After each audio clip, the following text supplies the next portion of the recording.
ప్రాచీన భారతదేశపు మహాగాథల్లోకి ఓసారి తొంగిచుద్దాం.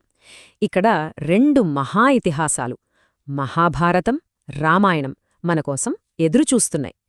ఇవి కేవలం కథలు కాదండోయ్, కోట్లాడి మంది జీవితాల్లో, మన సంస్కృతిలో, మన చరిత్రలో పెనవేసుకుపోయిన మహావిశ్వాలు. ఈ మాట ఎంత నిజమో కదా! ఈ కథలు మన సంస్కృతిలో ఎంతలా కలిసిపోయాయంటే మనం పుట్టి పెరిగే క్రమంలోనే వాటిని వింటూ, చూస్తూ మనలో ఒక భాగంగా చేసుకుంటాం.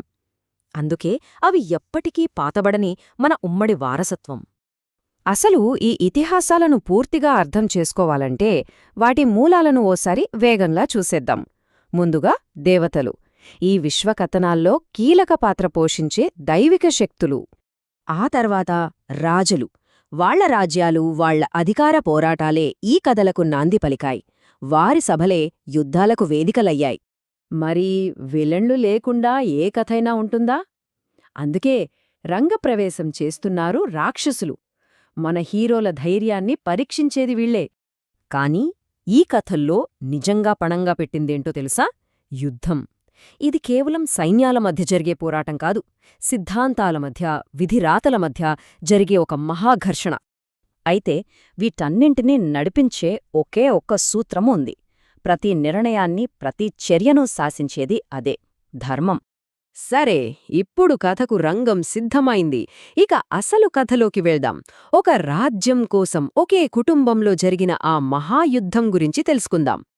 మహాభారతం మధ్యలో నిలబడి చూస్తే మనకు రెండు వర్గాలు స్పష్టంగా కనిపిస్తాయి. ఒకవైపు న్యాయం, గౌరవం కోసం నిలబడే పాండవులు, 5 అన్నదమ్ములు. మరోవైపు అసూయ, దురాశతో రగిలిపోయే కౌరవులు, 100 మంది దాయాదులు. ఇది మంచి చెడుల మధ్య పోరాటమే, కాని ఇందులో ఎన్నో కోణాలున్నాయి. ఇక ఈ మహాయుద్ధంలో కీలక పాత్రధారులను చూద్దామా? మొదటగా కథానాయకుడు అర్జునుడు. పాండవులలో సాటి లేని విలుకాడు. అతని యుద్ధ నైపుణ్యం ఎంత గొప్పదో అతని అంతర్గత సంఘర్షణ కూడా అంతే తీవ్రమైనది. మరి అతనికి ప్రతినాయకుడు దుర్యోధనుడు, కౌరవుల యువరాజు. అతని అసూయ, అతని అంతులేని ఆశయమే అతన్ని వినాశనం వైపు నడిపించాయి. అయితే మన హీరోలు ఒంటరిగా లేరు. వాళ్లకు దారి చూపేందుకు ఓ దైవీక శక్తి ఉంది. కృష్ణుడు దైవీక వ్యూహకర్త. అతని జ్ఞానమే యుద్ధ గమనాన్ని మార్చేసింది. సరే, ఇప్పుడు కాసేపు యుద్ధభూమిని పక్కన పెట్టి మనసు లోపలికి ప్రయాణిద్దాం. ఎందుకంటే ఈ ఇతిహాసాలు కేవలం యుద్ధాల గురించి కాదు, అవి మనల్ని మనం ప్రశ్నించుకునేలా చేస్తాయి. మళ్ళీ అదే పదం, ధర్మం. అంటే ఏంటి? సింపుల్గా చెప్పాలంటే అది మన కర్తవ్యం. ఈ విశ్వాన్ని సమతుల్యంగా నడిపించే ఒక నైతిక నియమం. ధర్మాన్ని పాటిస్తే అంతా మంచే జరుగుతుంది, తప్పితే గందరగోళమే. అయితే ఇక్కడే అసలు చిక్కువచ్చి పడింది. ఒక కర్తవ్యానికి మరో కర్తవ్యం అడ్డు వస్తే ఏం చేయాలి? ఏ దారి సరైనదో తెలియకపోతే అప్పుడెలా? ఇది ఎంతో కష్టమైన ప్రశ్న. దీన్నే ధర్మ సంకటమంటారు. అంటే ఒక నైతిక సందిగ్ధం. అర్జునుడి పరిస్థితి అదే. సొంతవాళ్లతో పోరాడాలా, లేక తన క్షత్రియ ధర్మాన్ని వదిలేయాలా? దీనికి అంత తేలిగ్గా సమాధానం దొరకదు. హిందూ తత్వశాస్త్రం ప్రకారం జీవితానికి 4 మూలస్తంభాలున్నాయి. వాటినే పురుషార్థాలంటారు. ఒక బల్లెకి 4 కాళ్ళు ఎలాగో జీవితానికి ఈ 4 లక్ష్యాలు అలాగా. ఇందులో మొదటిది పునాది, ధర్మం.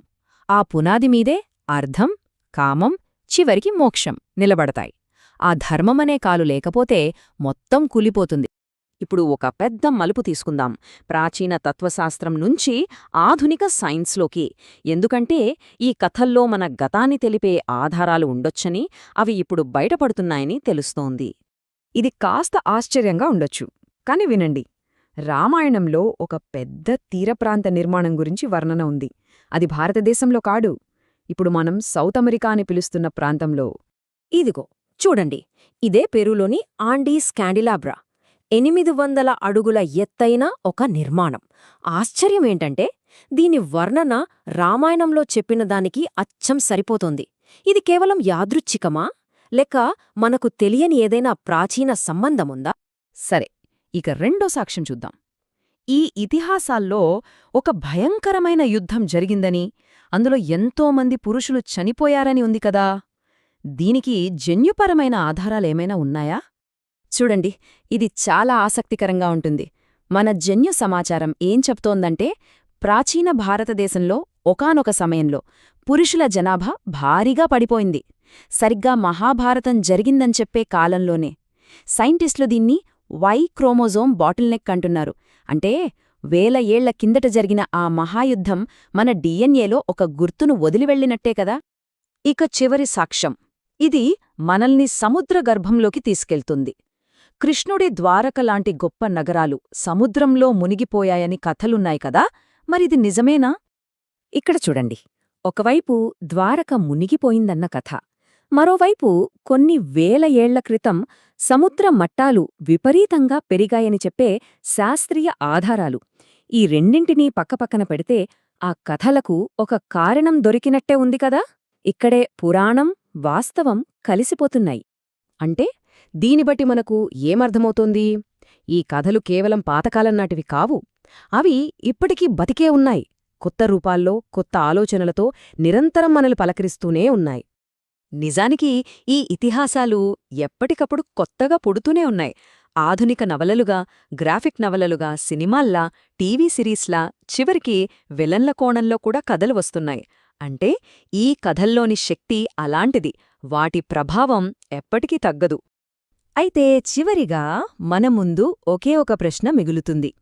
ఈ ఇతిహాసాలు ప్రాచీన చరిత్రనా, లోతైన తత్వశాస్త్రమా, లేక సైన్స్, కళల రూపంలో ఇప్పటికీ మన కళ్ల ముందు ఆవిష్కృతమవుతున్న ఒక సజీవ కథ? బహుశా సమాధానం ఆ పుస్తకాల్లో లేదు, మనం దాన్ని ఎలా చూస్తామన్న దానిలోనే ఉంది. ఆలోచించండి.